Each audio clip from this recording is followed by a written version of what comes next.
ना तो तुम लोक में किसी के प्रसन्नता के लिए भी उपाय करो कि ये राजी हो जाए वो राजी हो जाए।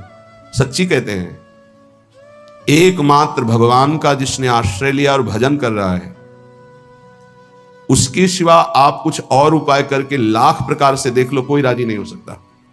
लाख उपाय कर लो, ये अनुभव की बात कह रहे हैं, नहीं, आप फंसते चले जाओगे दूसरे के राजी करने में और वो कभी राजी नहीं होगा। अगर राजी होने की बात है तो एकमात्र जो प्रभु का भजन करते हैं, ईमानदारी से जो धर्म में चलते हैं, वही राजी हो सकते हैं। प्रभु से विमुख को त्रिभुवन की राज्य लक्ष्मी मिल जाए तो भी वो राजी नहीं हो सकते। चाहे जितना आप उनके प्रति प्राण समर्पित कर दो, कभी राजी नहीं हो सकते।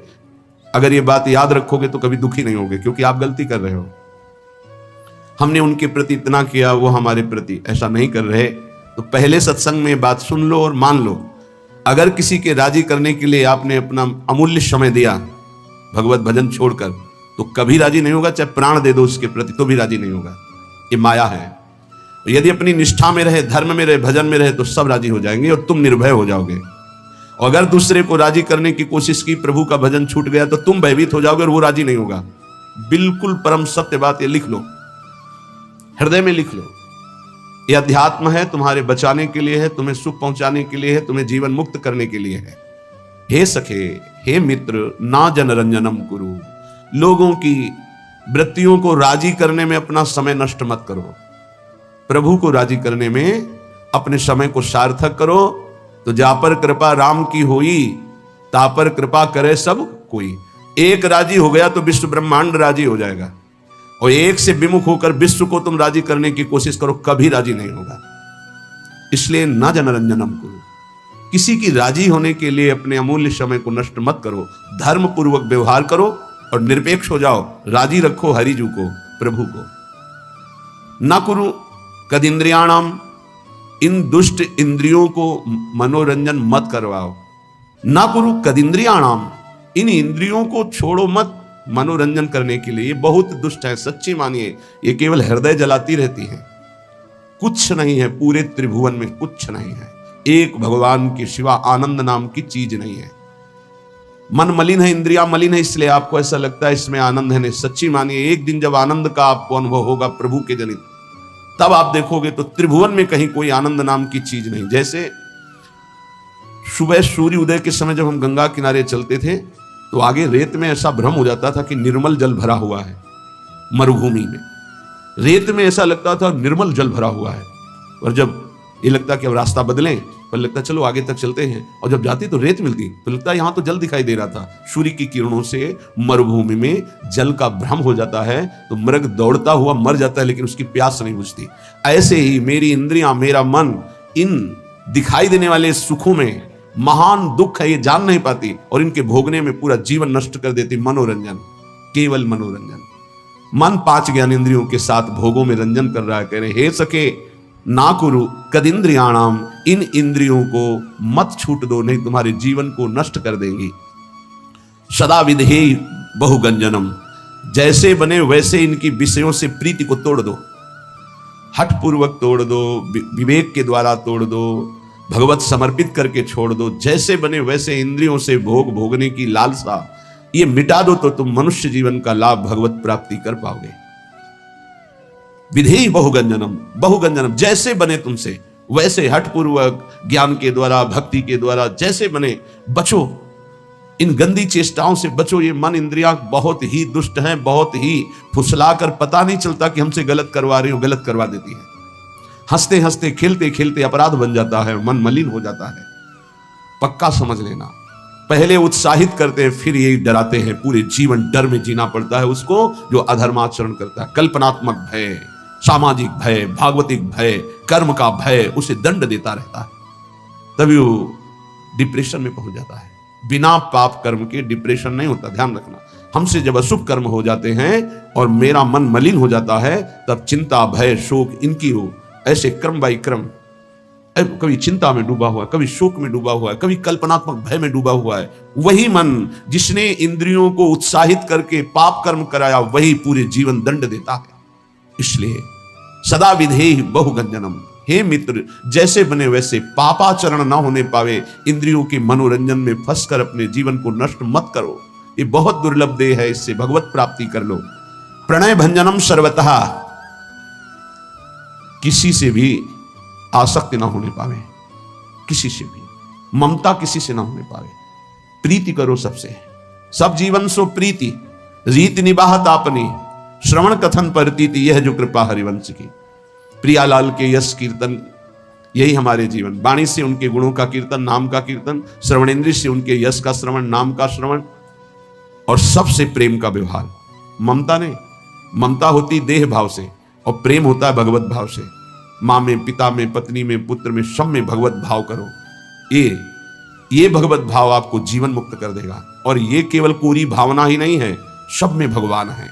जैसे जितने भी यंत्र चल रहे हैं ये सब एक बिजली से चल रहे हैं, पर उसका यंत्र के कारण प्रभाव अलग अलग है। वही बिजली जब बल्ब में गई, हाइड्रोजन में गई, तो प्रकाश बन के चमक रही। वही बिजली पंखा में हवा कर रही, एसी में ठंडा कर रही, फ्रिज में और ठंडा कर रही है, हीटर में गर्म कर रही।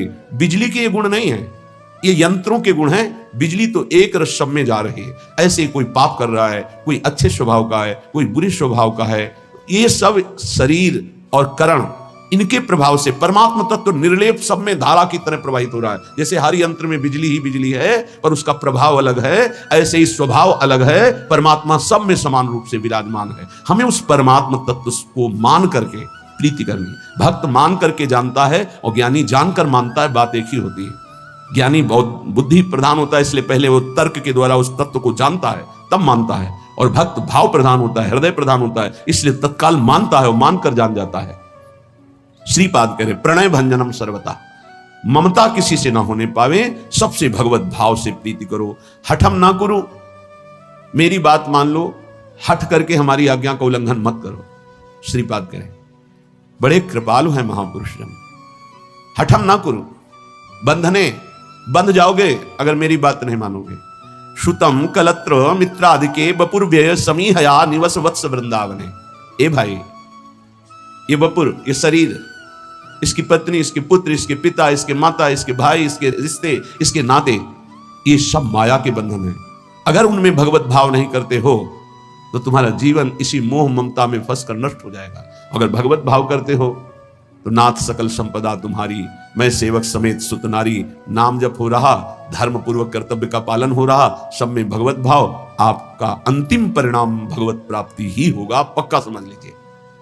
मनुष्य जीवन का परम लाभ निश्चित प्राप्त होगा। तो कह रहे हट करके इनमें आसक्ति मत करो, इनमें देह भाव मत लाओ, भगवत भाव लाओ।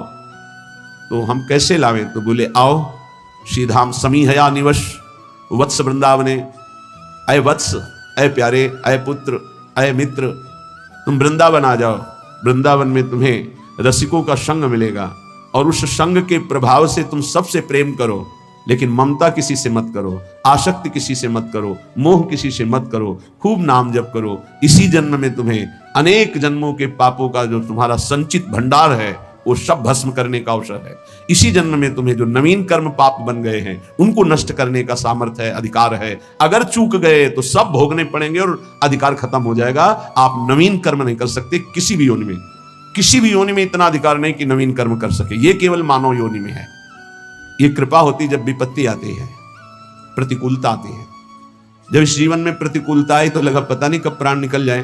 प्रारंभ में तो चतुरासी जी का गायन और चतुरासी जी का मानसिक गायन, मानसिक बार बार लगभग 1.5 घंटा में मानसिक हो जाती चतुरासी जी। मानसिक बैठे चल रहे, जो प्यारों से लेकर आज हुआ देखिए तो प्यारी रंग भरी, फिर उल्टा चतुरासी जी, आज हुआ देखिए तो प्यारी रंग भरी, छाण दे माननी मान मन धरी, नागरता की रास किशोरी, वृषभानुनंदनी मधुर कल गावे। उल्टा ऐसे श्रीमद चतुरासी पूरा रमा दे।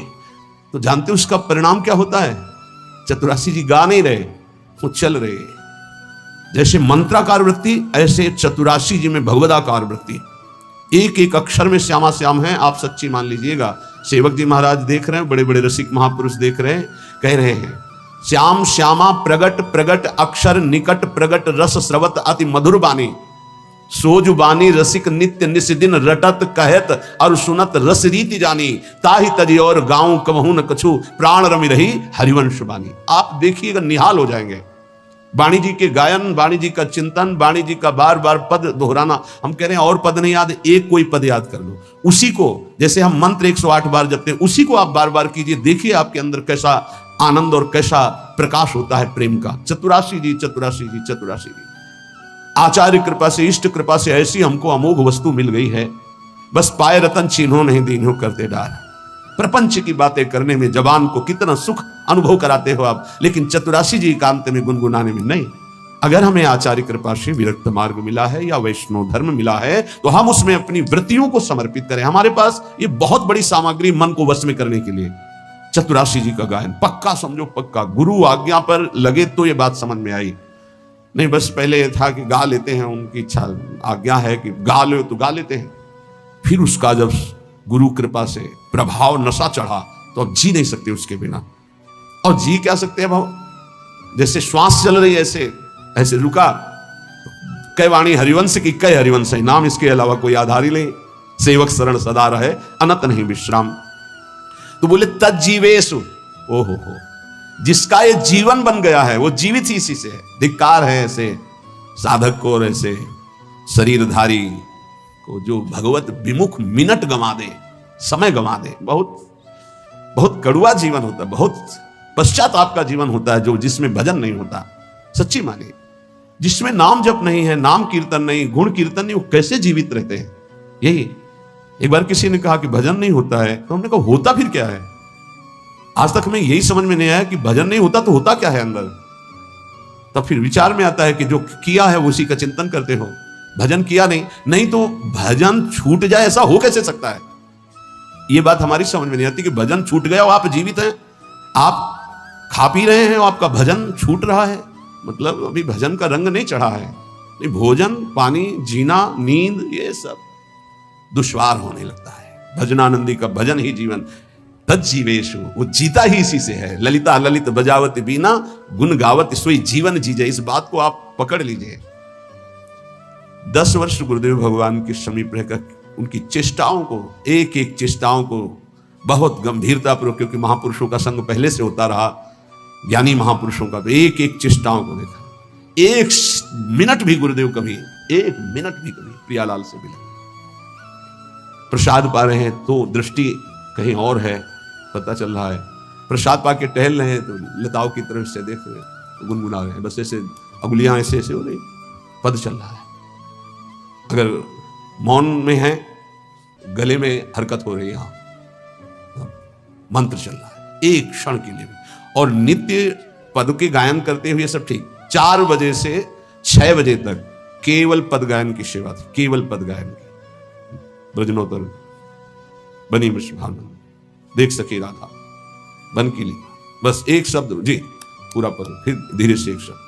क्या इन पदों में महासुख है। मान लीजिए, आप औषधि मान करके इसको स्वीकार कर लीजिए। बड़े बड़े साधनाओं से जो लाभ नहीं मिलता, चतुराशी जी से विश्वास कीजिए। नाम बाणी जहां श्याम श्यामा तहां, नाम बाणी सुनत श्याम श्यामा सुबस, नाम बाणी निकट श्याम श्यामा प्रगट। तज्जीवेशु च वर्णयन समरसई संभूहि संतर्कयन। बार बार लीलाओं का गायन करो, नाम कीर्तन करो, और समरसई, बहुत समझने की बात करें, समरसई संभूहि संतर्कयन, अपने रस वाले ही रसिक का संग करे।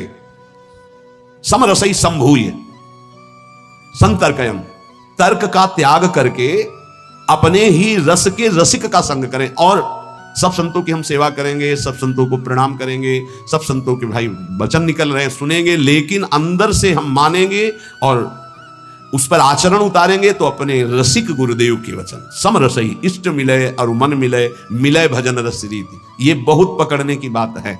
आगे कह रहे संतर्कयन। काचे धर्मी प्रकरण में श्री सेवक जी महाराज कह रहे हैं कि जो कच्चे हैं, अभी पके नहीं हैं, जिनमें कचाई है, वो कैसे होते हैं। बोले श्री हरिवंश धर्मिन के संग, आगे ही आगे जो रीति बखानत, आपने जान कहें जो मिले मन उत्तर, फेर चव गुण ठानत। जाके बैठे अब वो रसिक महापुरुष कृपा करके कुछ बोलना चाहते तो आगे ही आगे, श्री हरिवंश धर्मिन के संग आगे ही आगे जो रीति ऐसे से ऐसा ऐसे वो फिर वो कृपा करके आपको अमृत देने जा रहे थे, आप बीच में तर्क करके आपने उस अमृत की धारा को रोक दिया, तुम्हारा दुर्भाग्य। बोले कच्चे होते हैं, ये पक्के रसिक नहीं है, कच्चे रसिक हैं। क्या वो एक शब्द बोले या 4 शब्द बोल दिए, ये दिखाने के लिए कि हम बहुत विद्वान हैं, आप जो बोलना चाहते हैं उससे आगे भी हमको ज्ञान है। लेकिन आपको ये पता नहीं कि आपको केवल शब्दों का ज्ञान है, वो शब्दों में डूबकर उसका साक्षात्कार किए हुए हैं। उनको बोलने दो, वो जब शब्द बोलेंगे तो तुम्हारे हृदय में साक्षात्कार करने की योग्यता आ जाएगी, चुप रहो। लेकिन वो देहाभिमानी, वो कच्चाई उसको चैन से नहीं बैठने देती, वो आगे ही आगे फर्राटे भरने लगते हैं, ऐसे से ऐसा ऐसे, वो शांत हो गया, घाटा हो गया हमारा। सेवक जी कहते हैं वैसे तो बड़े अनन्यता की बात करेंगे, और बैठत जाए भी धर्मिन में तब बात धर्म किए को नानत, काचे धर्मिन के सुनो छंद धर्मी धर्म मरम न जानत। थोड़े से लाभ के लिए दूसरों की सभा में बैठ करके, थोड़े से सम्मान के लिए अपने इष्ट से अलग दूसरे का खान पान तो कीजिए रसिक मंडली माय, जिनके और उपासना तहां उचित ध्रुनाए। बैठत जाए भी धर्मिन में तब बात धर्म की एको न मानत। ये हमने देखा कि जो बौद्धिक और तार्किक प्रकृति के लोग होते हैं, फलाकांक्षी होते हैं, उनको सुधारना बहुत कठिन है। और जो बच्चा होते हैं सहज सरल आकर के ना, उनके बहुत जल्दी उन्नति हो जाती है। तो ये ऐसे काचे धर्मी जन होते हैं कि वैष्णव तो बन जाते हैं और अपने को अनन्य कहते, पर बैठत जाए भी धर्मिन में तब बात धर्म की एको न आनत। अब कहां गया तुम्हारा अनन्य धर्म, कहां गया तुम्हारा भाव? ये कच्चापन छोड़ दो तो प्रिया प्रीतम तुम्हारे हृदय में हरिवंश प्रताप से उदय हो जाएंगे। ये हरिवंश धर्म के सिद्धांत का वर्णन करने वाले श्री सेवक जी महाराज कह रहे हैं, तो बातनी जूठनी खानी काहे मुख देत प्रसाद अनूठो ही छाड़त, ग्रंथ प्रमाणी के जो समझाइए तो तब क्रोध रार फिर मानत। हमारे माई श्यामा जी को राज, ठीक है, बोले तिलक भी लगा है, कंठी भी है। ये प्रत्यक्ष की बात करें, रात्रि के शयन के बाद टिकिया का प्रसाद इतनी छोटी छोटी, कभी मिला होगा आप लोगों को, देखा होगा प्रसाद श्री जी के शयन भोग का बाद में बढ़ता है, छोटी छोटी टिकिया, ऐसे बड़ा सौभाग्य होता है। तो 4-5 हमें दे दी, वैसे एक एक ही बांटते, पर प्रभु की लीला 4-5 दे। अब हमारे अंदर आया कि इसे बांट के पाना चाहिए। तो श्री जी के शयन के बाद महाप्रभु के मंदिर में जाकर प्रणाम करके जो तो एक वैष्णव प्रसाद आ तो व्रत था, तुरंत उसे उठाया, उनका कौन सा व्रत था? प्रसाद में किसी व्रत का खंडन होता है क्या? बोले नहीं, है तो अन्न। तो कहा आज प्रसाद नहीं है, अन्न है, तो कल प्रसाद कैसे हो जाएगा? ये बहुत हृदय में जलन हुई और नियम लिया, आज के बाद बिना मांगे किसी को प्रसाद नहीं देंगे। अगर कोई मांगेगा भी तो अधिकार देख कर देंगे, नहीं तो नहीं देंगे प्रसाद हम ऐसे किसी को। तो बोले बातनी जूठन खान कहे मुख देत प्रसाद अनूठो ही छाणत। वैसे तो बहुत बातें बुलाएंगे, लेकिन गुरुजनों की, रसिकों की जूठन की अनन्यता नहीं है, श्री जी की जूठन की अनन्यता नहीं है। ये देखो वृंदावन प्रेम रस है, सब प्रसाद ऐसे रखते हैं यहां माथे पे, और जानते हो यहां वही जाएगा जिसको महारानी जी ने पाया है। अगर महारानी जो विराजमान है पार्श्व में कहीं भी, तो जूठन जाएगी, और महारानी जो विराजमान है तो यहां प्रसाद होगा, यहां नहीं जाएगा। ये हमारी लाडली जी ने वहां पाया नहीं है तो हम नहीं पाएंगे। बोले लालजू ने तो पाया है, तो हमारे लालजू वहां हो ही नहीं सकते। राधा संग बिना नहीं श्याम, श्याम बिना नहीं राधा नाम, छिन छिन प्रति आराधत रही। हमारे जुगल कभी एक क्षण के लिए बिलग हो ही नहीं सकते। जहां प्रियाजू वहां लालजू, जहां लालजू वहां प्रियाजू। श्री विठल दास जी द्वारिकापुरी में राजा के संग थे, सूबेदार पद में थे, राज्यपाल थे, पूरा राज्य उनके शासन में राजा के अधिकार में थे। तो राजा के इष्ट देव थे द्वारिकाधीश, द्वारिकाधीश के रोज दर्शन करने जाते थे जो वहां रुके हुए थे, पर ये नहीं जाते थे।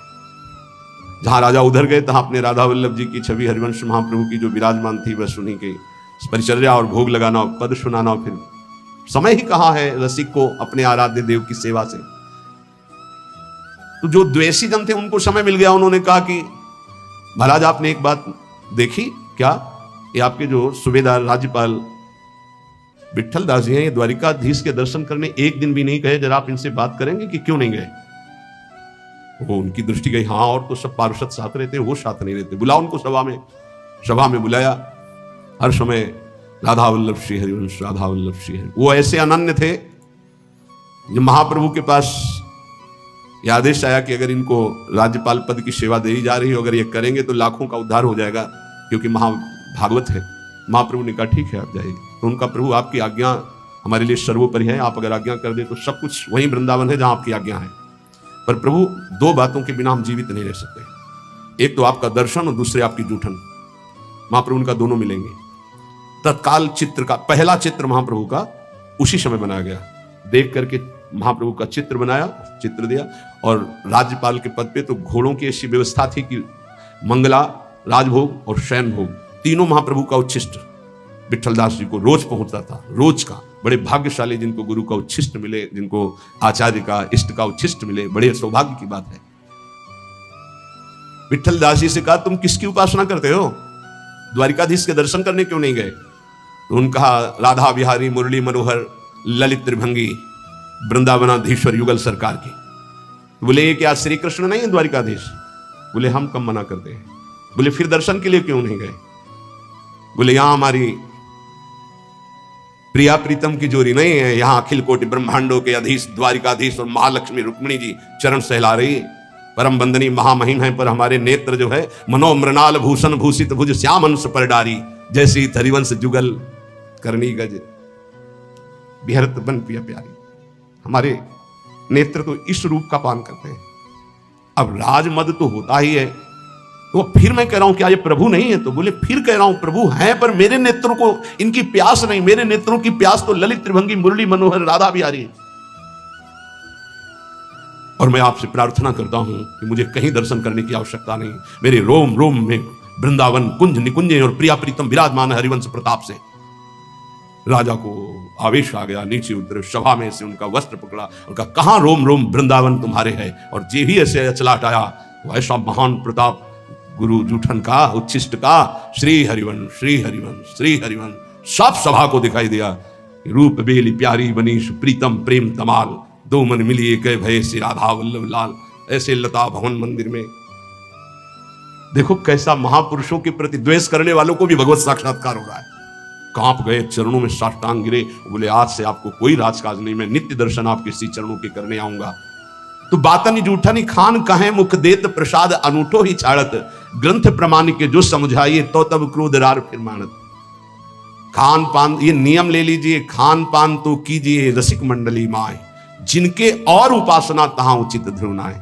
महापुरुष जन अपनी चेष्टाओं के द्वारा, अपने वचनों के द्वारा वही मार्ग प्रशस्त करते हैं जिससे रस की प्राप्ति होती है। अब कोई भय का विषय नहीं रह जाता, क्योंकि जिसमें हमारे महापुरुष मार्ग में चलते हैं, हमारी क्षमता नहीं है लेकिन हम उसी मार्ग के पथिक हैं। अपनी स्वामिनी जो ने जा नहीं पाया, बस वहां हमें देखना, अगर राधा नाम भी विराजमान है तो हम पालेंगे, अगर राधा नाम भी नहीं विराजमान है तो फिर या तो राधा रूप या तो राधा नाम, अन्यथा नहीं। सेवक जी महाराज कह रहे हैं कि तच्छिन छाड़ी प्रेम की बात ही फेरी जाति कुल रीति प्रमाणत। ये कच्चे धर्मी जो होते हैं ये फिर जाति पक्ष में कुल पक्ष में ऐसे वार्ता करने लगते हैं। प्रेमी जन रसिक जनों की कभी भी जाति पक्ष की बात नहीं देखी जाती है, ध्यान रखना। अभी आप पीछे रोज जो सत्संग सुनते हैं, परम महाभागवत कालिदास जी का जो थोड़ा चरित्र में बताया था कि भक्त उच्छिष्ट के लिए उन भगत का ऐसे गांव में जैसे झाड़ू भगत का, वो बहुत चतुर्वर्ण के थे, उनको आम पवाया और उच्छिष्ट सोचा कैसे मिले, तो ऐसे तो दे नहीं सकते थे वो, तो प्रणाम करके जाने की बात करके पेड़ के नीचे छुप गए। जब उन्होंने गुठली फेंकी तब उठाकर उसे, जानते हो महाप्रभु चैतन्य देव इनको कितना प्यार करते थे और कहते थे वैष्णव के बीच में कि भक्त चरणामृत, भक्त चरणरत, भक्त उच्छिष्टामृत का महत्व अगर जानना है तो कालिदास जी से जानो। ऐसा उनका प्रेम के मार्ग में जब रसिक जनों की शरणागति मिल गई तो फिर हमको भक्तों में ये नहीं देखना कि किस जाति के, अगर ऐसा शब्द आता है ऐसा भाव रखते हो तो आपके सुकृत नष्ट हो जाएंगे, परमार्थ में नहीं। अगर कंठी है, तिलक है, वैष्णव वेश है, नाम मुख में है तो अहो बत्सो पचतो गरीयाम या जिभ्याग्य वर्तते नाम तुभ्यम। स्वपच वाल्मीकि जी से राजसूय यज्ञ की पूर्णता हुई महाभारत में, इस पर ध्यान दीजिए। दैन्य निरंतर भगवत आश्रित और नाम जापक से बढ़कर विश्व में कोई नहीं। वो कोई भी कहीं किसी भी कुल में प्रगटा हो, वो परम वंदनीय परम पूजनीय है। वो जगत पावन करने वाला धन्य कुल है। सो कुल धन्य उमा सुन जगत पूज्य सुपनीत, धन्य सुतात धन्य सो माय संतत सकल सुनो चित लाए श्री हरिवंश प्रताप जस। ये कच्चे धर्मी जन फिर वहां लड़ाई झगड़ा और कड़वी बात कहने लगते हैं जाति पक्ष कुल रीति की। धर्मीन मांझ प्रसन्न है बैठत जाय विधर्मीन मांझ उपासत। ये अपने धर्मियों के बीच में ऐसे बैठते हैं मानो बहुत अच्छे बड़े रसिक हों, पर ये उपासना भी धर्मियों की करते हैं, धन के लिए भोगों के लिए। ये कच्चे धर्मी हैं। श्यामा श्याम का अनन्य केवल महारानी जो से ही उसका भरण पोषण होता है। कोई भी भक्त किसी भी प्रभु के नाम रूप का हो, ऐसे हाथ फैलाने वाला भक्त तो हो ही नहीं सकता, पक्का नहीं हो सकता। ये ऐसे नहीं हो सकता। भगवान के दास को ऐसे करते नहीं पाया गया है, ऐसे करते ही पाया गया है। भिक्षान्न के सिवा ऐसे करने का अधिकार साधक को नहीं है, भगवत दास को नहीं है। जथालाभ संतोष सदा काहू सो कछ न चाहूंगू, जैसे मेरे आराध्य देव रखे, चाहे वो गृहस्थ हो चाहे विरक्त हो। बोले लालच लागी जहां जैसे तहां तैसे सोई सोई तीन मध्य प्रकाशत। 500 रुपये वहां दक्षिणा मिलेगी, रसगुल्ला रबड़ी खाने को मिलेगा, भंडारा है, टिकट लिया चले गए। किसका भोग लगा है, कौन पवारा है, किस भाव से पवारा है, कोई मतलब नहीं। देखो जो विरक्त जन है उनका तो उदर पोषण कहीं ना कहीं से होता ही है, वो बात एक अलग कोटि की है। लेकिन प्रायः बहुत ध्यान देने योग्य बात है कि संत जनों का भंडारा कोई बिरला ही ऐसे करता है जैसे अपने पुत्र को पवाया जाए। पुत्र को पवाने में न पुण्य की भावना होती है न किसी तरह के अन्य लाभ की। मेरा पुत्र पाले यही हमारी सुखवृत्ति है, तो ये संत जन पाली हमारा सौभाग्य। ऐसे कोई बिरला पवाता है, नहीं तो किसी के पधारने का पवाता है, या कोई पाप हो गया तो पवाता है, या कोई नाना प्रकार के कुकर्म हो गए तो बोले संतों को पवा दो सब माफ हो जाएगा। बहुत होश में उसको भोगना पड़ता है। किसका भंडारा हो रहा है, किस हेतु से हो रहा है, किसका भोग लगेगा, ये 3 बातें ध्यान रख करके ही विरक्त को तो कहीं ना कहीं पाना ही होगा। और पाने के बाद दक्षिणा लेने का अधिकार नहीं। क्यों? क्योंकि प्रसाद पाना तो उदर पोषण के लिए ठीक है हमें, और अब बड़े बड़े भेंटे बड़ी बड़ी वस्तुएं नहीं। अच्छा बोले ठाकुर सेवा के लिए तो लेना है, तो ठाकुर सेवा हमारे भाव से होती है। हमारे रसिकों ने ठाकुर सेवा कैसी बताई अपने लोगों को? दोना में पानी भर के रख दिया, 3 दोना में। अब उसी में हम भावना करें, एक में खीर है, एक में कढ़ी है, फुल्का ये रखा हुआ है, इसमें अमुक पदार्थ है अमुक, और आधा घंटे भाव में डूबे हुए या भोग के पद गाते हुए, जो वृंदावन दास जी ने 56 भोग का वर्णन किया, पूरा पद गा दिया और आचमन कराया और जल उठा के पी लिया, लग गया हमारी श्री जी को भोग। ये हमारी श्री जी को इधर उधर के पैसों से इत्र और भोग और ये सब वस्तुएं नहीं चाहिए। आप सच्ची समझिए, भावोत्सवेन भजताम रसकाम धेनुम तम राधिका चरण रेणु महामिस्मरानी। एक माधुकरी की रोटी हो, एक बड़े धनी मानी के द्वारा बनाया हुआ 56 भोग हो, तो श्री जी माधुकरी की तरफ देखेंगे। ध्यान रखना, ये कभी भावना करो कि किसी की हम चाटुकारिता करके रुपया पैसा इकट्ठा करके श्री जी को भोग लगाएंगे तो श्री जी राजी हो जाएंगी। नहीं, भावोत्सवेन भजताम। तो लालच लागी जहां जैसे तहां तैसे सोई सोई तीन मध्य प्रकाशत। ये नहीं है साचे धर्मियों के हृदय में ऐसी बात नहीं हो सकती, काचे धर्मियों के हृदय में होती है। कच्चे धर्मी जहां जो दक्षिणा और लाभ और कपड़ा और लत्ता वहीं खड़े नजर आएंगे। सेवक जी महाराज कह रहे बादही होते कुम्हार को कूकर, खाली हृदय गुरु रीति न मानत, काचे धर्मिन के सुनो छंद धर्मी धर्म मरम न जानत। कुम्हार के घर में अगर कुत्ता प्रवेश करे तो क्या मिलेगा? सैकड़ों माट रखे हुए हैं लेकिन उनमें कुछ नहीं है, केवल उसको उस भांड में घूमना है, मिलेगा कुछ नहीं, क्योंकि वो कुम्हार का घर है। उसमें केवल मिट्टी के पात्र बने हुए रखे हैं, कुछ पक्के कुछ कच्चे, कुछ नहीं है उनमें। बोले ऐसे ही ये जो कच्चे हृदय वाले लोग होते हैं भटकते रहते हैं, इनको कुछ शांत नहीं लगता, न रस और न लोक की वस्तुएं। कोई पूछ रहा था किसी निज जनों से, महाराज जी कोई चमत्कार करते हैं, महाराज जी कोई चमत्कार बताते हैं? वो सोचते कोई जादू कोई टोना, इतने लोग लगे कोई जादू तो जानते होंगे। अरे सद्य वसीकरण चूर्ण मनंत शक्तिम तम राधिका चरण रेणु मनुस्मरामी। अखिल कोटि ब्रह्मांड नायक को अधीन कर ले, ऐसी रज में रहते हैं, चमत्कार कौन सा? महारानी के गोरे चरणार बिंद की ठसक और राधा राधा नाम तुम देखो, तुम्हारे हृदय में कैसा चमत्कार उदय होता है। कौन सा चमत्कार? आजकल लोग ऐसा चाहते हैं, देखो ये 500 की गड्डी, अरे भाई महाराज बस ये नारियल, अरे चले जाओ 100 रुपया के कितने नारियल ले, 1-2 नारियल चाहना, भजन से नारियल पैदा कर दिया, इत्र 50 रुपया का इत्र मिल जाएगा, उसके लिए चमत्कार भजन। और बोले इत्र निकाल दिए और नारियल निकाल, सबके देखते देखते कुछ नहीं, बोले केला निकाल दिया, ठेलिया खरीद ले यार 1000-2000 में, क्या पैसा, क्या भजन का फल है। ललित किशोरी जुगल जिस्क में बहुतों का घर गलते देखा, डूबा प्रेम सिंधु में कोई हमने नहीं उछलते देखा। अपने एक लड़का को स्मार्ट मोबाइल देते हो, फीस देते हो, पढ़ाते हो, लिखाते हो, पाई भर तुम्हारी नहीं मानता। एक लड़का एक बिटिया संभाले नहीं संभलता, चमत्कार देखने चले। बाबा का चमत्कार दिखाओ।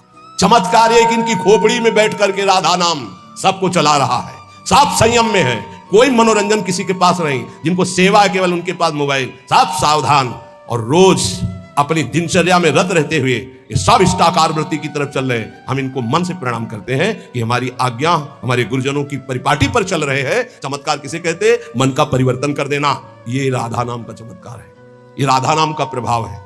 पता नहीं लोग साधु महात्मा को क्या समझते हैं। जादू देखना है तो जादूगर के पास जाओ ना, पानी में ये दिखा देना, रुमाल में कबूतर निकाल देना, ये देखो जाके।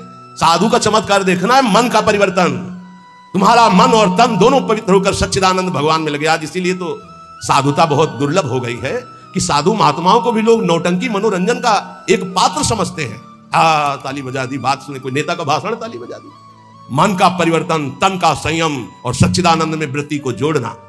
अजब रंग अनुभव बरसन लागे, अनुभव, हृदय का अनुभव, हृदय का परिवर्तन। क्या बोले? काम क्रोध मद आस वासना अर्क जवास ही झरने लागे, अजब रंग अनुभव बरसे लागे। जब वर्षा होती है तो ये अर्क और जवास ये अपने आप सूख जाते हैं, नष्ट हो जाते हैं वर्षा में, और सब जगते हैं, ये नष्ट हो जाते हैं। बोले जब राधा राधा राधा राधा और इसका जब रंग बरसने लगता है हृदय में, तो काम क्रोध मद आस वासना ये अपने आप नष्ट हो जाते हैं। जैसे वर्षा होते ही अर्क और जवास नामक पौधे ये अपने आप नष्ट हो जाते हैं, और दूसरे सैकड़ों पौधे हरे भरे हो जाएंगे, पर ये नष्ट हो जाएंगे। तो ऐसे ही काम क्रोध लोभ मोह मद वासना नष्ट हो जाती है, और नाना प्रकार की भाव तरंगे प्रिया प्रीतम की उठने लगती है।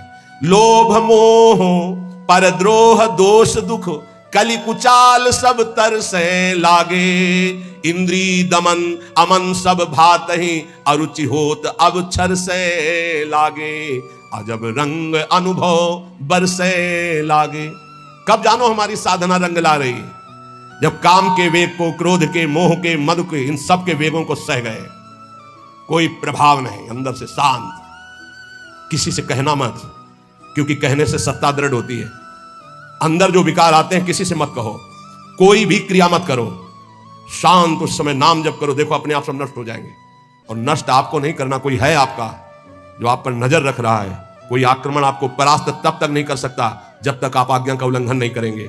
आप अपने हाथ से कोई क्रिया नहीं करेंगे, आप कोई गंदे दृश्य नहीं देखेंगे, तब तक किसी की ताकत नहीं कि आपको भ्रष्ट कर सके। ध्यान रखना, क्योंकि आप गुरु कृपा कवच में हैं। जब आप आज्ञा उल्लंघन कर देंगे तो फिर लक्ष्मण रेखा पार हो गया, फिर आपको दंड भोगना पड़ेगा।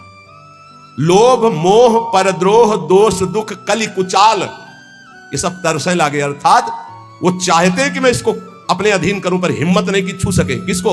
जिसकी जिह्वा पे राधा राधा नाम और हृदय में गुरु कृपा का अनुभव शुरू हो गया है। इंद्री दमन ये पहचान है साधुता की, नहीं तो फिर नाटक है, पाखंड है, दंभ है।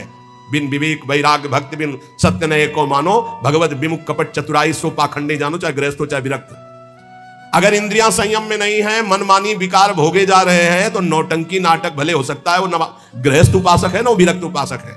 इंद्री दमन तो अमन सब भाते हैं, सब भात से मन अमना हो गया है तो परम शांति परम चैन है। क्षमाशील संतोष सुराई शांति सहज सुख सरसें लागे। उपासक के अंदर क्षमा बढ़ने लगा, चाहे जितना कोई अनिष्ट करे, कभी द्वेष हो ही नहीं सकता, कभी उसको साप दे ही नहीं सकता, कभी उसका मंगल नहीं कर सकता। जिसके ऊपर राधा नाम की कृपा हो गई है, क्षमा, जाओ तुम्हारा मंगल हो, भगवान तुम्हारा कल्याण करे। संतोष, किसी भी परिस्थिति में शोक नहीं होगा, जैसे प्रभु रख रहे, बड़ी कृपा है। शांति, कोई भी द्वंद्व से अशांत नहीं कह सकता। सहज सुख सरसें लागे, सहज सुख आत्म सुख है, आत्म सुख का रसास्वादन होने लगा। दास बना, ये कैसे हुआ? नाम जबी, पहले दास शब्द है। आश्रय, बहुत जोर की बात हमारे हृदय में बार बार उठती कि ये लोग समझ जाएं कि भगवत प्राप्ति आश्रय से होती है, आश्रय से, दृढ़ आश्रय। दास बना पहले, जप नाम दूसरा, बिगड़ी जन्म अनेक की अवै सुधरे आज हो ही राम को, पहले फिर नाम जप दूसरा, फिर तज कुसुमाद तीसरा। और यहां से शुरू किया जाता है सब उपदेश। पहले विकार त्यागो, फिर नाम जप करो, फिर भगवान की शरण में हो। ऐसा नहीं होता, पहले भगवान की शरण में हो, नाम जप करो, तुम्हें बल मिलेगा, विकार छूट जाएंगे। उपजा मुक्ति मुक्त पद, बहुत सुंदर महात्माओं के वचन है। पहले भगवत दासत्व आश्रय, खूब नाम जप, तो बोले मोक्ष पदवी हृदय में ही प्रकाशित हो गई। ये मोक्ष पदवी क्या है, इसकी पहचान क्या कि आप मुक्त हो गए हो। शत्रु मित्र समजान मान मान अपमान सम दुख सुख लाभ नहान या कृपा हरिवन, ये मुक्त पुरुष का लक्षण है। चाहे शत्रु हो उसके साथ व्यवहार कर रहा हो, या मित्र हो, दोनों में समान भाव, मान और अपमान में समान भाव, सुख दुख में समान भाव, लाभ हानि में समान भाव, जय पराजय में समान भाव, ये जिसके हृदय में आ गया वो मुक्त हो चुका है। गीता जी में भगवान ने कहा, निर्माण अमोहादित संग दोषाध्यात्म नित्या विनिवृत्त कामा द्वंद्वेर विमुक्ता सुख दुख संगय गच्छन्त अमूढ़ा। ऐसा अमूढ़ अव्यय पद का अधिकारी महापुरुष मुक्त पद में विराजमान कौन है? बोले जो मान रहित हो चुका है। मान बिल्कुल उसके हृदय में प्रियता पैदा नहीं कर पा रहा, और अपमान बिल्कुल दुख नहीं पैदा कर पा रहा। अमोहा, ना अपने शरीर से मोह है, ना किसी के शरीर से मोह है। यह मुक्त पुरुष का लक्षण है। जित संग दोषा, चाहे जितने भोगों के बीच में उसका मन भोगने के लिए चलेगा ही नहीं, वो जीवन मुक्त पुरुष है। जित संग दोषा अध्यात्म नित्या, निरंतर आत्मस्वरूप में स्थित, विनिवृत्त कामा, समस्त कामनाएं निवृत्त हो चुकी है। द्वंद्व में मुक्ता, हर द्वंद्व से वो मुक्त हो चुका है। मान अपमान सुख दुख लाभ हानि चिंता शोक भय मृत्यु, सबसे सुख दुख संगय, सुख और दुख में समान भाव। ऐसा महापुरुष परम ज्ञानी महात्मा वो जीवन मुक्त है। वो यहां गए, दास बना पहुंचे मुकाम जे आंखें कहत हवाला। साधु की पहचान चिकने गाल से नहीं, साधु की पहचान उसके नेत्र से होती है, सिर्फ नेत्र से। ऐसे तो मांस मछली खाने वाले के भी गाल चमकते देखे हैं, वो बहुत ही चिकन, तो चिकनाहट को थोड़ी साधुता है, वो तो घी दूध से चिकनाहट आ जाती है। अच्छा खाओ पियो तो मांस चढ़ेगा, चिकना हो जाएगा शरीर। बोले बहुत चमक रहा है चेहरा, तो हम आपको दिखाएं कि विषयी पुरुष हो, चेहरा चमक रहा है, वो भजनानंदी है क्या? नहीं, वो खान पान का है चेहरा। दास बना पहुंचे मुकाम तो आंखें कहत हवाला। अच्युत मुनि के आश्रम में जी उड़िया बाबा पहुंचे, गंगा के किनारे है, तो देखा, जे दृष्टि दे, अरे अपने शिष्यों से कहा दौड़ो, ब्रह्मबोध संपन्न महापुरुष पधार रहे हैं। दृष्टि में पता चल, बोले दास बना पहुंचे मुकाम जे तो आंखें कहत हवाला। आंखें परिचय बता देती है कि ये किस कोटि का महात्मा है, जीवन मुक्त है या प्रपंची है या विषयी है या साधक है या साधना की किस स्थिति में है। पहुंचा हुआ महापुरुष के नेत्र बताते हैं। दास बना पहुंचे मुकाम जे आंखें कहत हवाला। यही दृष्टि में दृष्टि ऐसे मिली तो पता चल जाता है कि किस कोटि की स्थिति है। अब बता रहे हैं कि दो प्रकार की आंखें होती सिद्धों की। एक होती है जो ज्ञान सिद्ध होता है, करुणा और मैत्री, दो आंखों में नहीं होंगे, करुणा और मैत्री नहीं हो, क्योंकि वो निर्मम निरहंकार अद्वितीय स्थिति को प्राप्त महापुरुष बिल्कुल शुष्क काठ हृदय, ना दया ना करुणा ना मैत्री ना द्वैत, जब अपने सिवा है नहीं कोई, तो आप उनकी दृष्टि में देखोगे तो ना हिलन ना डुलन, और नेत्र के आसपास की सारी पुतली साफ एकदम श्वेत, वो ब्रह्माकार वृत्ति के नेत्र होते हैं। रुद्रवत एकदम दृष्टि उनकी, और बिना चंचलता रहे, बार बार ऐसे नहीं, खुले हो एकदम अलक्ष श्वेत पुत्री, सिंहवत दृष्टि। और दूसरे होते प्रेमियों के, नशा ललाई, जैसे भांग छाने हो या कोई नशा करे हो तो लाल आंख नहीं हो जाते, ऐसे लाल आंख होती है प्रेमियों की, क्योंकि प्रायः वो रुदन करते हैं, तो आंखें सूजी हुई या आंखों के नीचे लालिमा। थकित पूतरी, वो एक विचित्र दशा, बड़े ही सरस, बड़े ही व्याकुल, बड़े ही थकित नेत्र। पलक न लागत हाला, अपलक दृष्टि उनकी भी रहती है। ज्ञानी की दृष्टि भी ऐसी होती है, प्रेमी की दृष्टि होती है, पर दोनों में अंतर होता है। एक एकदम काष्ठवत शुष्क, मतलब वो शब्द अशुद्ध होगा, उदाहरण नहीं दिया जा सकता, जैसे खुली हुई मुर्दे की आंख, कोई हलन डुलन चलन कुछ नहीं। कई बार उड़िया बाबा को बाहरी लोगों ने समझा कि पधार गए हैं, ऐसी दृष्टि बस कुछ नहीं। और प्रेमी जनों की दृष्टि नशा ललाई, थकित पूतरी, पलक न लागत हाला। मतलब नेत्र ऐसे कि देखो तो आसक्त हो जाओ, बड़े सरस, बड़े प्रेमी, बड़े थकित, और हल्की सी लालिमा नेत्रों में छाई हुई है, सुरंग नेत्र है और घूर्णित नेत्र है, प्रेमी जनों के घूर्णित नेत्र। जैसे नशा ललाई का तात्पर्य यही है, थोड़ी थोड़ी देर में ऐसे आपको लगेगा कोई नशा खाए है क्या, उनके नेत्र, क्योंकि प्रिया प्रीतम के उस प्रेम रसाशों में उनके नेत्र झूमते हैं। अलसाने से रहित हमेशा हरिजस सुनि द्रग नीरा, थोड़ी सी प्रभु की बात सुने के आंखों से आंसू की धारा बहने लगी, और अलसाने से रहते हैं, न सोना न जागना। अखियां रूप के रंग रंगी, निरखी स्वरूप कुंवरी राधे को, याही माही पगी, ये अखियां रूप के रंग रंगी, न सोई न जगी। प्रियाजू के रूप रस में हर समय अलसाई हुई, एक जैसे कोई नशा किए हो ऐसे उस नशे में। ढरक चलत कबही भरियावत पुलकावली शरीरा, गदगद गर चित शांति थका मन, तनहु थका दर्शाई, ज्ञान विराग भक्ति से पूरे जगत न सकत समाई।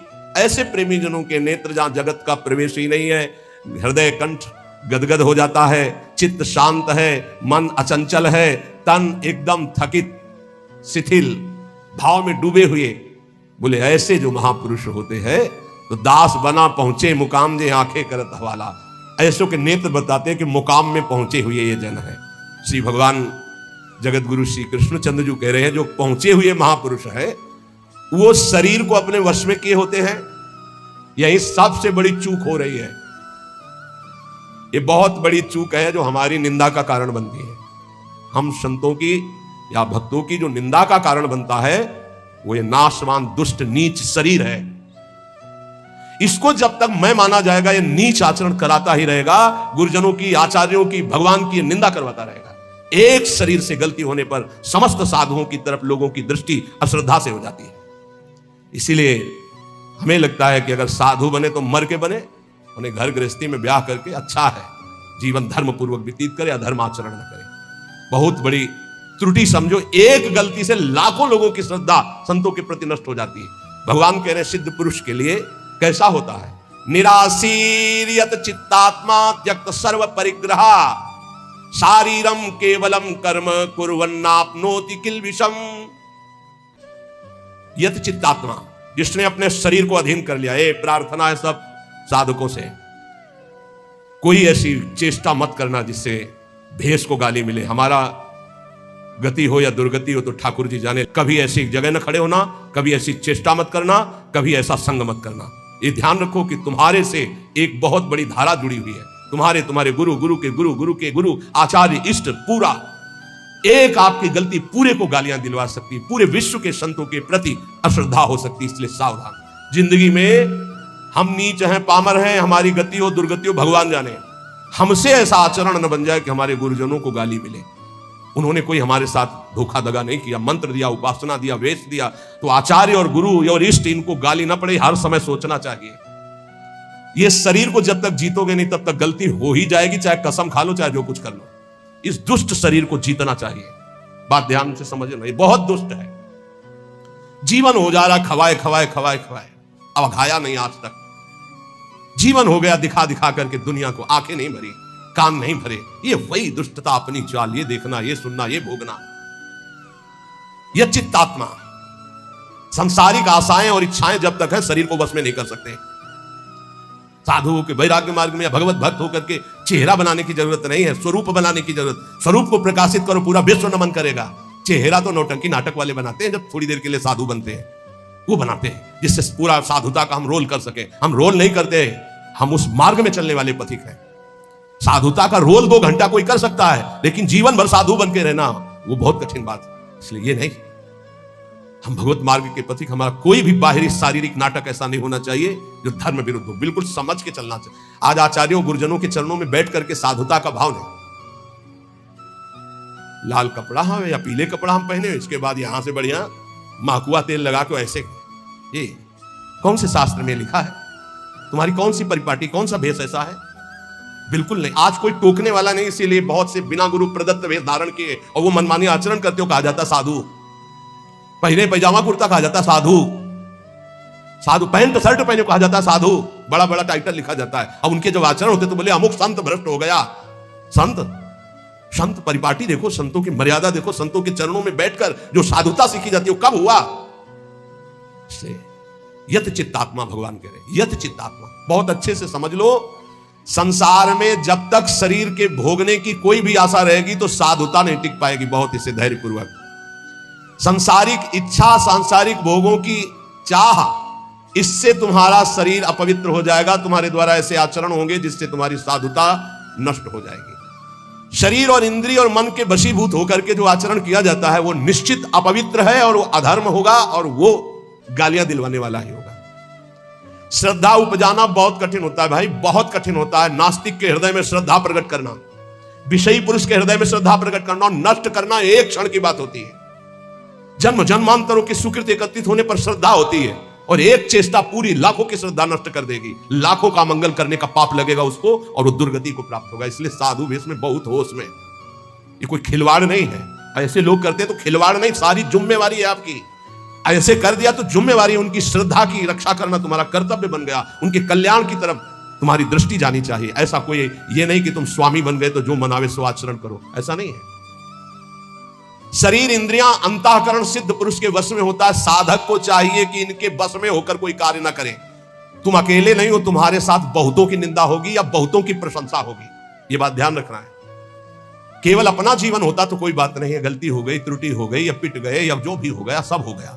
आज तुम नहीं हो, तुम्हारे साथ बहुत जुड़े हुए हैं, तुम्हारे गुरु, तुम्हारे आचार्य, तुम्हारे इष्ट और लाखों श्रद्धा। अगर एक भी त्रुटि तो लाखों की श्रद्धा और पूज्य जनों का अपमान घोर नरक पहुंचा देगा, दुर्गति करवा देगा। त्यक्त सर्व परिग्रहा, जो सिद्ध पुरुष होता है उस शरीर को ही अपना नहीं मानता तो और परिग्रह की बात क्या है। सब सन्यासी हो जो भगवत मार्ग के पथिक हैं, ये तो सर्वाणि कर्माणि मयि सन्न्यस्य मत्पराः, सारे कर्म भगवान को अर्पित करके जो भगवान के परायण है, चाहे गृहस्थ हो चाहे विरक्त हो, वो सन्यासी है। जो मन का निसंकल्प और वाणी का मौन दंड और शरीर का निष्कर्म संयम पूर्वक, अगर ये दंड नहीं तो किस बात का सन्यासी। भगवान ने एकादश स्कंद में कहा है, वाणी का मौन, मन का निसंकल्प और शरीर का निष्क्रिय, ये सन्यास धर्म का स्वरूप है।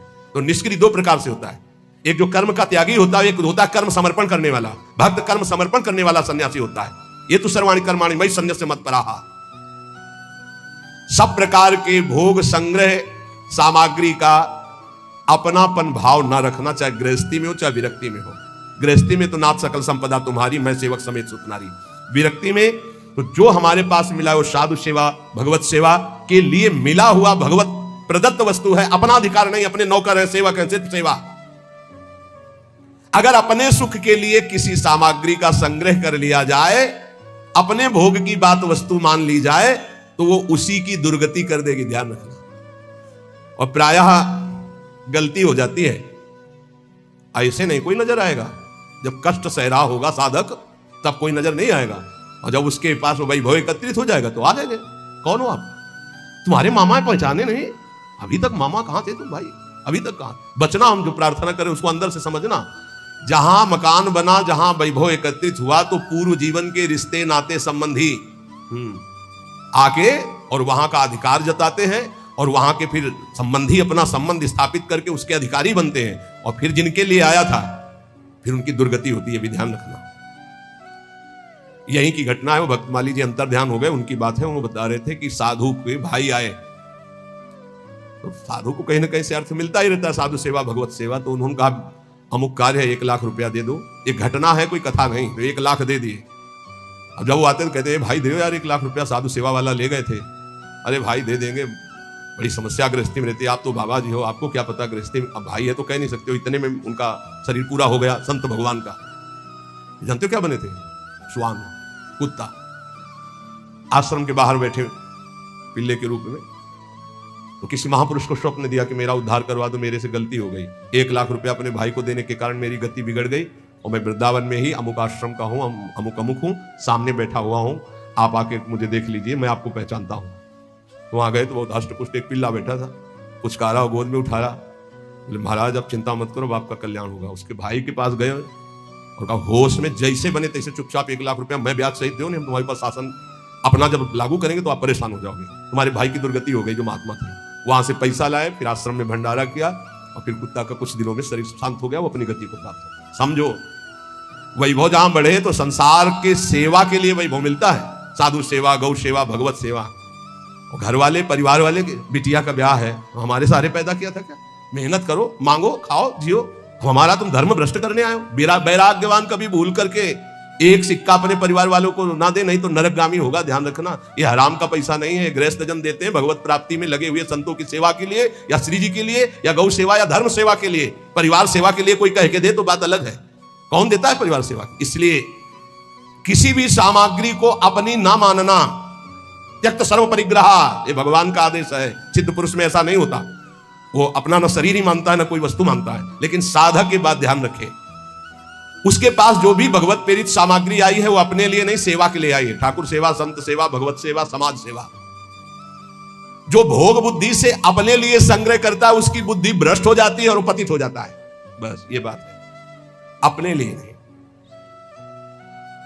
बहुत जोर का भगवान ने त्यक्त स्वर परिग्रह का भाव बताया है कि सिद्ध का यही लक्षण होता है। और ऐसे महापुरुषों के दर्शन किए प्रयागराज में, टाट की लंगोटी और एक बोरे का टाट ऐसे उड़े हुए, और ट्रक का ट्रक घी और चीनी और मैदा उतरता, ऐसे भंडारे चलते, पूछो मत। जो उनके भगत थे सबके चरण धोना, सबको नम्रता पूर्वक भगवान की तरह बैठाना और खूब प्यार से पवाना। और जो महात्मा जी थे वहां के, एक टाट और पट्टा ऐसे टाट का ऐसे उड़े हुए, और ऐसे ही रेती पे लेटना, ऐसे झोपड़ी बनी हुई थी उनकी, उसमें लेटना। और अरे वैभव की भीड़ लगी हुई थी। और आप जब सब संत पा लेते थे तो सब संतों की जूठन जो बचती उसी में एक दो और मिलाकर, क्या जीवन उनका, कोई संगय प्रयोग, वैभव तो पूछो मत। कोई दिन ऐसा नहीं होता था कि 2-4 हजार रुपए एक संत को दक्षिणा में ना मिले। एक से एक कंबल, एक से एक सब। पर देने वाले जब ऐसे, तो वहां त्यागी ही त्यागी ज्यादा थे। देने वाले परेशान थे कि यहां कोई लेता नहीं है। और सामान की ऐसी, ये वास्तविक बात यही है कि स्वयं परिग्रह रहित होकर के समाज सेवा में। एक विरक्तानंद नाम के महापुरुष थे, उन्होंने कहा, स्वामी जी बहुत हो गया, बुढ़ापा है, आप इतना कष्ट सह रहे हो, क्यों सह रहे हो? अब तो आप वस्त्र धारण कर लो। वो वहीं पास में बैठे थे। उनका, तुमको मैं बूढ़ा नजर आ रहा हूं? ऐसे कर, बूढ़ा नजर आ रहा हूं? अभी चलो बराबर गंगा जी में खड़े होकर देख लो कौन बूढ़ा होगा। तितिक्षा की मूर्ति और मुस्कुराहट ऐसी, और त्वचा एकदम सांवली हो गई थी, प्रकृति का वार सहते हैं। और जब दृष्टि उठाए तो अमृत की वर्षा होती है। संतों में एक अद्भुत हो, ऐसे दृष्टि से देखे तो अमृत की वर्षा होती है, क्योंकि भगवदानंद में डूबे। अनिकेता, अनिकेत भगवान को बहुत प्रिय है।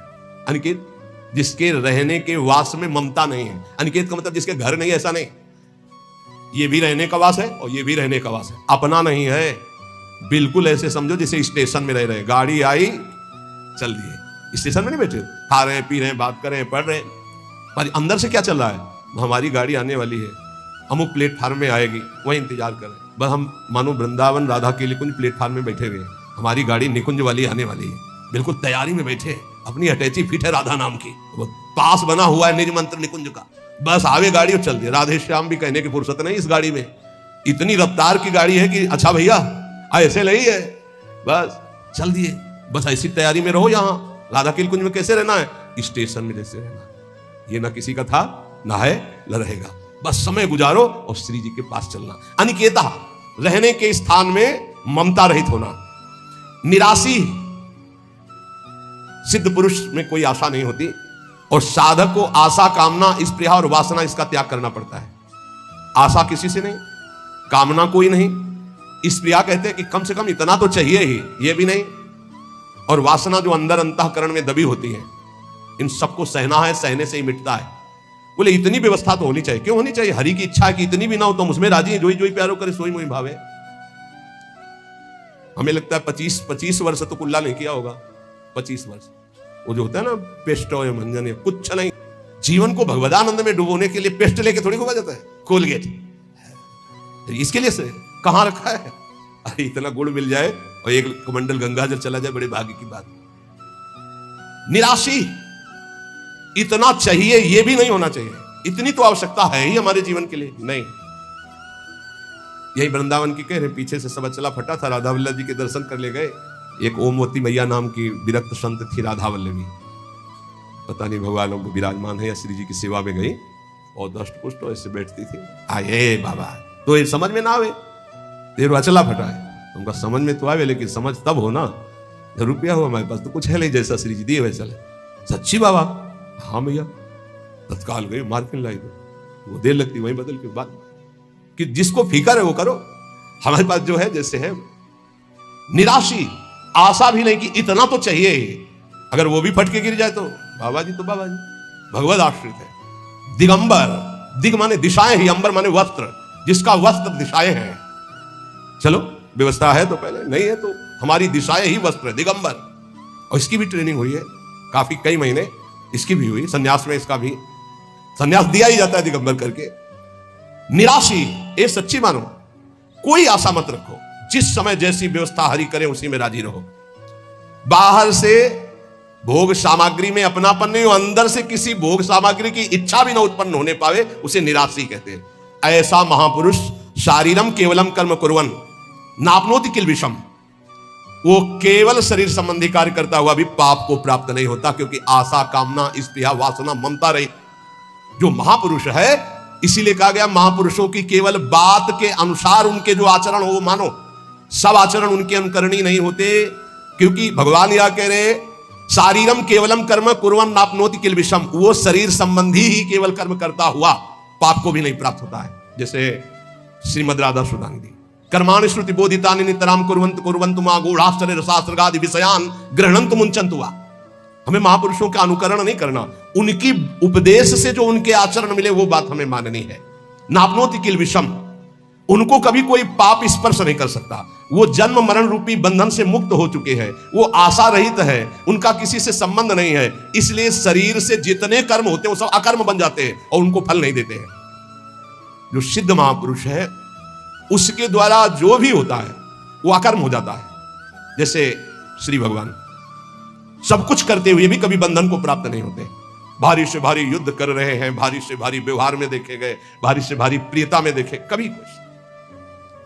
जो निवृत्ति परायण सिद्ध महापुरुष है उसमें कभी कोई भोग लालसा नहीं होती, भोग लालसा रहित होकर जो भोग भोग रहे हैं दिखाई दे रहा है। जैसे दुर्वासा जी की कोई आशा नहीं, गोपियों ने सब उनको पकौड़ा, खीर, दुनिया की चीजें पका दी। बोले अब वापस कैसे जाएंगे? बोले आए कैसे यमुना जी? बोले भगवान ने कहा था मैं अखंड बाल ब्रह्मचारी हूं, अगर तो यमुना जी मार्ग दे दे, ऐसा कहना, तो मार्ग दे दिया। तो बोले कह देना दुर्वासा ने दूब रस के सिवा जबान में कुछ न रखा हो तो यमुना जी मार्ग दे दे। गोपियों ने कहा मनो खीर पुआ तो हम सबका पा गए, कह रहे हैं कि दूब के सिवा न रखा हो, इसका मतलब समझते हो? इच्छा रहित महापुरुष, अनिच्छित, उनकी कोई इच्छा नहीं है। तो ऐसे इच्छा रहित महापुरुष के द्वारा संयोग वशात जो भी कार्य हो जाते हैं वो अकर्म बन जाते हैं, उनको कोई भी दंड या कोई भी पाप कर्म स्पर्श नहीं कर सकता। इसलिए बड़े बड़े महापुरुषों की लीलाएं देखी जाती है, विचित्र कोटि की लीलाएं देखी जाती है, बिल्कुल उनका अनुकरण न करें। जैसे आद्य गुरु भगवान शंकराचार्य मछली खा गए, फिर कांच पी गए, सबकी सामर्थ्य थोड़ी है।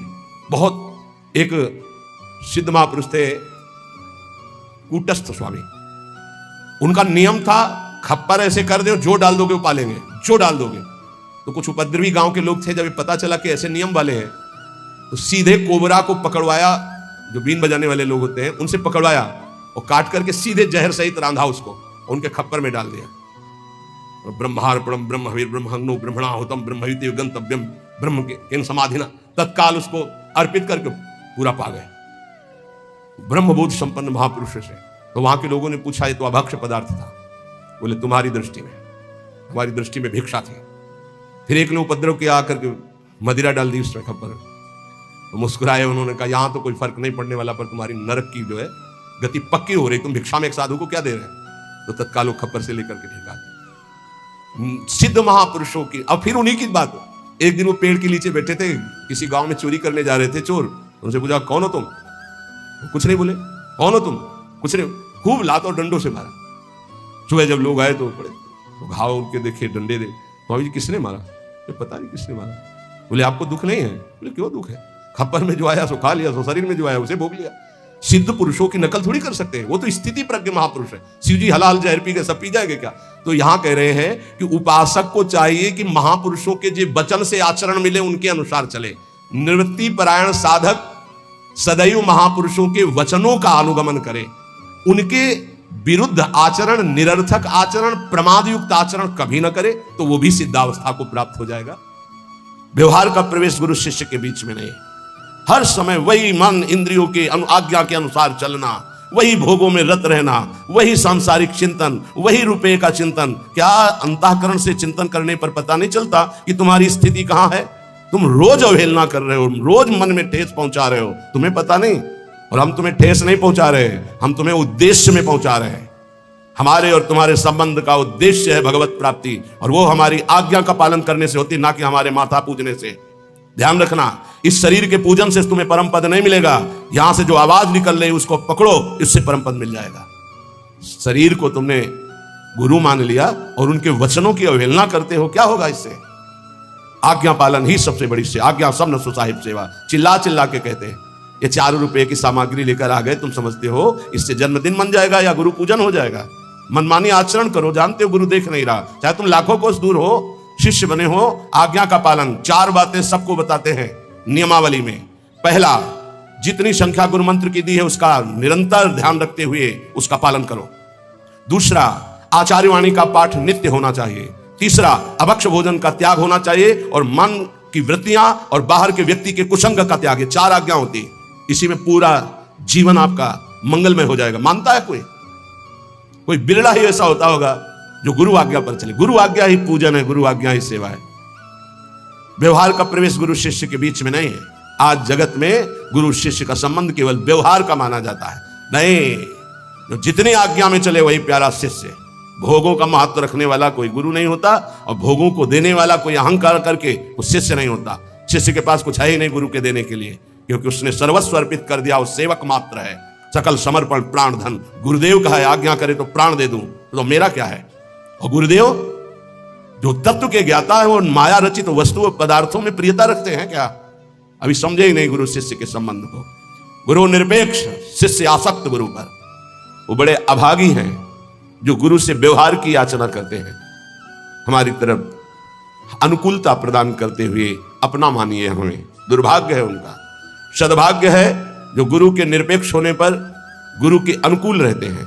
दुर्भाग्य है जो गुरु की अपेक्षा अनुकूलता की करे, कि हमसे अनुकूलता का व्यवहार करें। ऐसा नहीं। प्रवेश ना ही लोक व्यवहार, तो लोक व्यवहार का प्रवेश ही नहीं है गुरु शिष्य के बीच में। आज केवल लोक व्यवहार गुरु शिष्य के बीच में माना जाता है। केवल लोक, परमार्थ का परिचय नहीं कि गुरु से हमारा जो संबंध है उसका मतलब क्या होता है।